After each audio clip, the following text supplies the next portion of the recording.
ఒక జనరల్గా ఎగ్ పఫ్ఫులు తింటే ఎన్ని తింటాము ఒక రోజుకి? ఓహో, అంటే ఇప్పుడు ఈ పాయింట్ మీద కూడా నన్ను ఉతుకుతావా? నిన్ను ఏ పాయింట్ మీదైనా కొడతాను రా, ఏ పాయింట్ మీదైనా కొడతాను. ఒక 2 తింటాము, లేదంటే 4 తింటాము. నేను వస్తాను బాబు.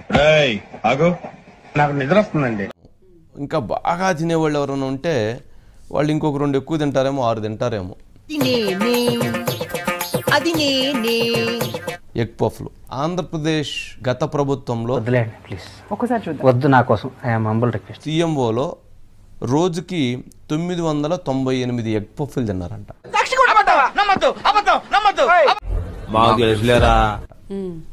రోజుకి 998 ఎగ్ పఫ్లు తిన్నారంట. ఇంత ఫుడ్ ఎవడైనా తింటాడా? ఈయన కూడా తినలేడు. రోజుకి వారు మొత్తం కలిపి తిన్నటువంటి ఎగ్ పఫ్లు ఏంటంటే 5 సంవత్సరాల కాలంలో 18,12,835 ఎగ్ పఫ్లు తిన్నారట.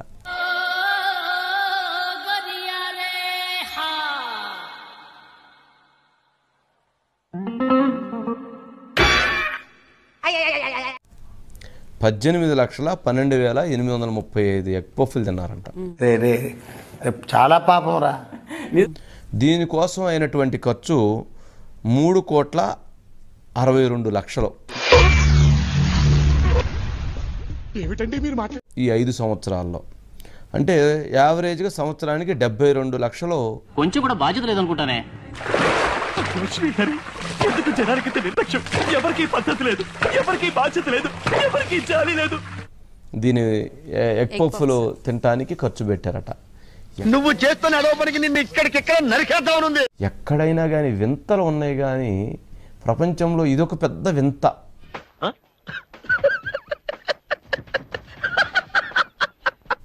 ఏదైనా కానీ దీని మీద ఆక్స్ఫర్డ్ యూనివర్సిటీ వాళ్ళు కానీ లేక ఇంకేదైనా యూనివర్సిటీ వాళ్ళు కానీ ఒక కేస్ స్టడీ చేయాల్సినటువంటి. ఏపీలో ఫైల్స్ దగ్ధం ఘటనల చుట్టూ రాజకీయ మంటలు రేగుతున్నాయి. ఎందుకు? ఫైల్స్ దహనం వెనక వైసీపీ ఉందని కూటమి నేతలు ఆరోపిస్తుంటే బురద జల్లే ప్రయత్నం చేస్తున్నారని ఆరోపిస్తోంది వైసీపీ. ప్రతి పెళ్లిలో కామన్ గా జరిగేదే కదా. అవసరం లేదని మీరు ఆలోచించుకుని కాగితాలు తీసుకెళ్లి తగలబెట్టే రైట్ మీకు ఎటువంటి పరిస్థితిలో లేదు. భయపెడతాం, మా రాజకీయం అంతే. అలా తగలబెట్టిన వాళ్ళు కానీ తగలబెట్టడానికి ప్రోత్సహించిన వాళ్ళు కానీ మీరెవరు కూడా శిక్షణ తప్పించుకోలేరు. ప్రజలకి మనం స్పష్టమైనటువంటి పరిపాలన అందిస్తామని చెప్పినప్పుడు దానికి తగ్గట్టుగానే మనం ఏ పని చేసినా ఉండాలి. ఉపేక్షించమనేటువంటి మాట చెప్తున్నాను. ఇందులో ఎలాంటి వాళ్ళు ఇన్వాల్వ్ అయి ఉన్నప్పటికీ కూడా వాళ్ళందరినీ బయటికి లాగి శిక్షించడానికి మేము సిద్ధంగా.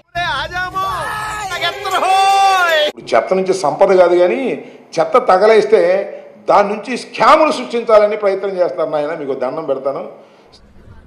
పొరపాటున మనిషి జాతిలో పుట్టారు. స్కాములు చెత్త తగలేస్తే దొరకవు, పట్టుకుంటే దొరుకుతాయి. ఆ విషయం మాకు తెలుసులే. ఇది గిట్ట పట్టుకుంటే మేమేమి స్కాములు చేయలేదు, మా మీద స్కాములు రుద్దాలని మీరు ప్రయత్నం చేస్తున్నారు. కూసేగాడిది వచ్చి మేసేగాడిదని చెడదే సార్. అదే అనేక మంది ఎమ్మెల్యేలని నాయకుల్ని అరెస్ట్ చేసే కార్యక్రమం చేస్తున్నారు. ఆడికి అలాగే అవ్వలేరా?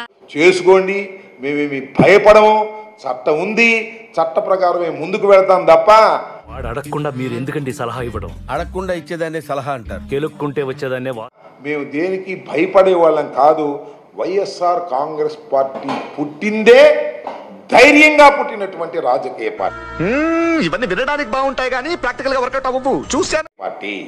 ఇవాళ మేము దురదృష్టవశాత్తు మేము ప్రజలకు మన్నన పొందలేకపోవచ్చు, కారణాలు ఏమైనప్పటికీ. అవసరమా అధ్యక్ష? నిజమే కదండి.